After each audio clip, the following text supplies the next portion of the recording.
రాజేశ్వరి వస్తున్నానండి. 5 రాజేశ్వరి అబ్బా వస్తున్నానండి.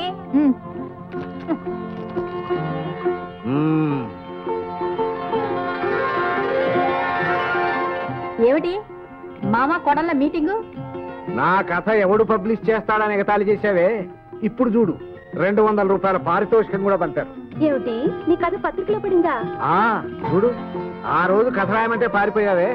కన్న కూతురువి, నువ్వు చేయలేని పని ఏ తల్లి కన్న బిడ్డో నా చిన్న కోడలు చేసి పెట్టింది. రాయడమే కాదు, దుర్గ నా కథ పత్రిక కూడా పంపింది. చూడు.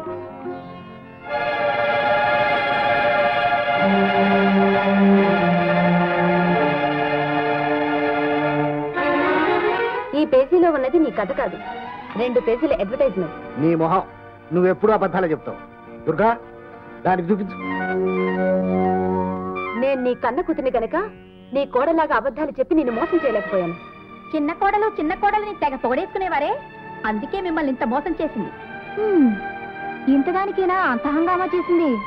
పదండి అత్తయ్య, మన కాలక్షేపాన్ని కూడా పాడు చేశారు.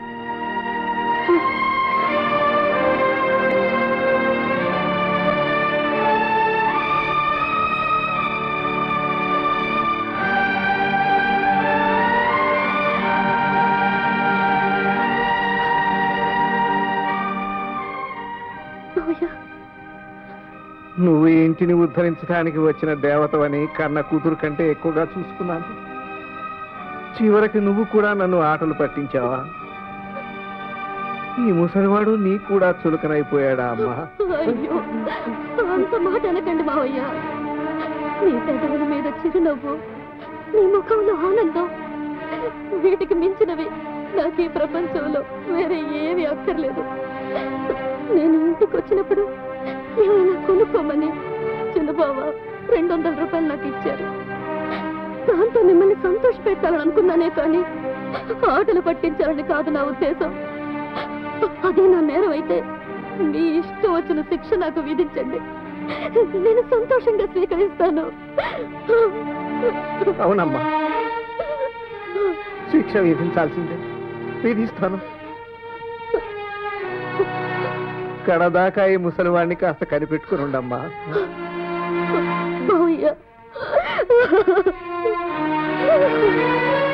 ఈ వీడియో మీకు నచ్చినట్లయితే లైక్ చేయండి, షేర్ చేయండి. ఇలాంటి మరిన్ని సరికొత్త సినిమా వీడియోల కోసం ఛానల్ ని సబ్స్క్రైబ్ చేయండి. అలాగే ఇక్కడ ఉండే ఈ గంట సింబల్ ని క్లిక్ చేయండి. మేము అప్డేట్ చేసే ప్రతి వీడియో నోటిఫికేషన్స్ మీకు వచ్చేస్తాయి.